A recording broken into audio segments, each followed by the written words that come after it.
On the evening of December 22nd, 1994, inside a dimly lit dressing room at the Wembley Arena in London, one of the most prolific musical geniuses of the 20th century stood before a mirror. He picked up an eyeliner pencil. Slowly, deliberately, in thick, dark block letters across his cheekbone, he wrote a single word: slave. To the executives waiting in the executive suites of Warner Music Group in New York, it was an insult. To the music press, it was a bizarre, megalomaniacal stunt by an ungrateful superstar who had lost his mind.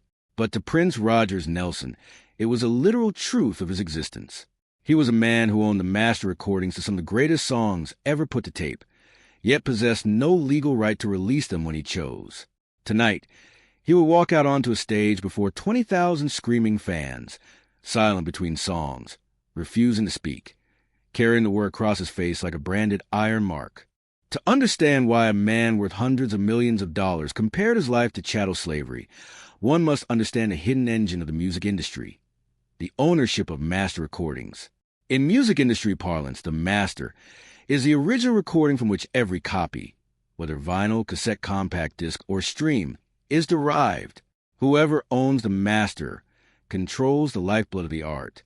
They decide where the song is played, how it is commercialized, and who profits when the needle hits the groove. From the moment a 19-year-old Prince signed his initial deal with Warner Brothers Records in 1977, he achieved what veteran executives deemed impossible: self-production rights, total creative control, and multi-instrumental freedom. He did not merely write his songs. He played every instrument, engineered the tracks, and arranged every vocal harmony. Inside his state-of-the-art Paisley Park Sanctuary in Chanhassen, Minnesota, Prince recorded at a manic, superhuman pace. Day and night, tape reels spun continuously.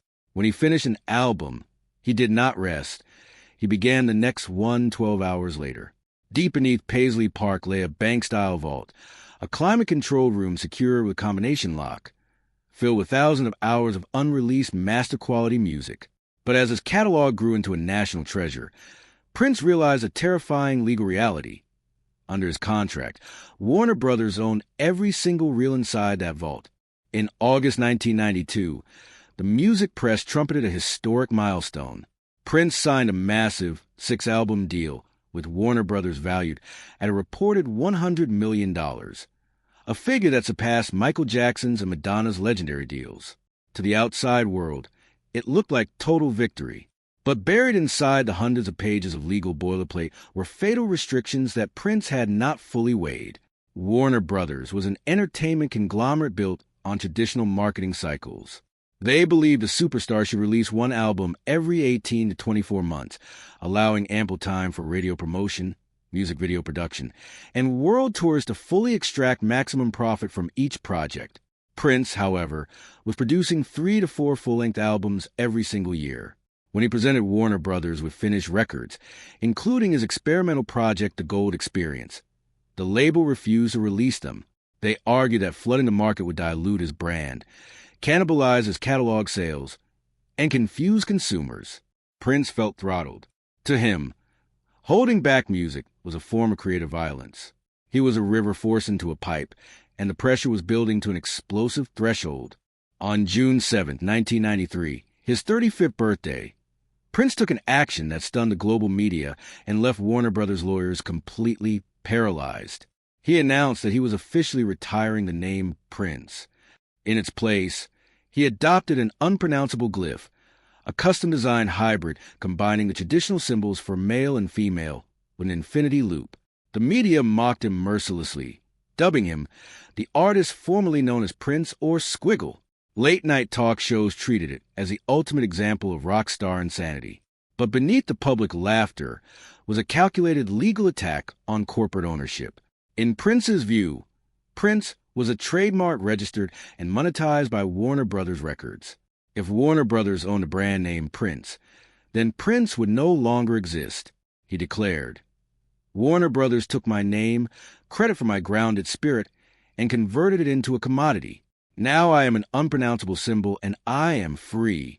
When the label tried to send press releases, they had to mail floppy disks containing the custom font file to news agencies worldwide, because no typewriter or computer keyboard in existence possessed a symbol. Prince had turned his very identity into an unmarketable riddle. Changing his name was only the opening salvo. In 1994, the conflict turned into public, open warfare. Prince began appearing in public, on television at award shows and during international tours, with the word slave written explicitly across his face. When TV host Oprah Winfrey asked him why he chose a word laden with such intense historical trauma, Prince answered with chilling clarity, "If you don't own your masters, your master owns you." To Prince, the contract was not a business arrangement. It was institutional servitude. He argued that the traditional record deal forced black artists and creators into lifetime debt, surrendering their intellectual property for advance payments that they were forced to pay back out of their own royalties. To systematically destroy his contract with Warner Brothers, Prince executed a brilliant strategy of creative sabotage. He intentionally handed the label albums composed of contractual leftovers, such as Chaos and Disorder and Vault, old friends for sale, saving his absolute finest compositions for his independent future. He refused to perform his iconic hits at concerts, playing raw jam sessions instead. He was deliberately tanking his own commercial value to force Warner Brothers to drop him. On December 31st, 1995, Prince's contractually obligated contract with Warner Brothers finally expired. The war was over. He was a free agent. To celebrate his liberation, Prince wiped the word slave from his face forever and immediately went into the studio to record a monumental statement. A 3-disc, 3-hour album titled Emancipation. Released in November 1996 through his own independent label, MPG Records, Emancipation was distributed via a revolutionary joint venture with EMI, where Prince retained 100% ownership of his master recordings. He became one of the very first major artists to sell music directly to fans over the internet, pioneering online pre-orders, digital subscriptions, and fan club distribution models long before iTunes or Spotify existed. On the night of the album's release, Prince declared to a crowd of fans and journalists, "I grew up knowing that I was free, but I had to fight to prove it. Now, every note I play belongs to me."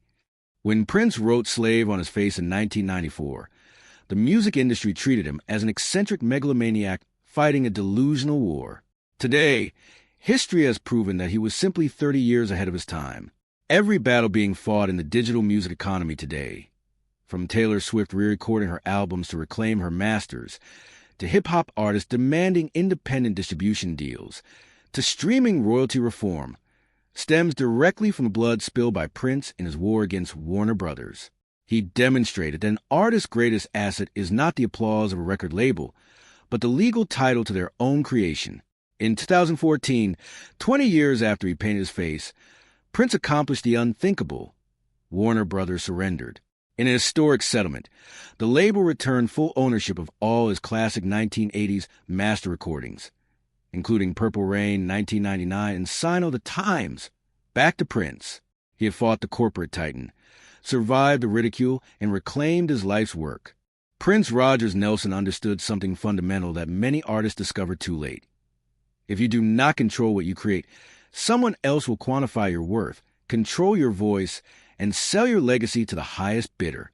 He endured public humiliation, media ridicule, and financial risk because he refused to let a corporate contract define the boundaries of his humanity.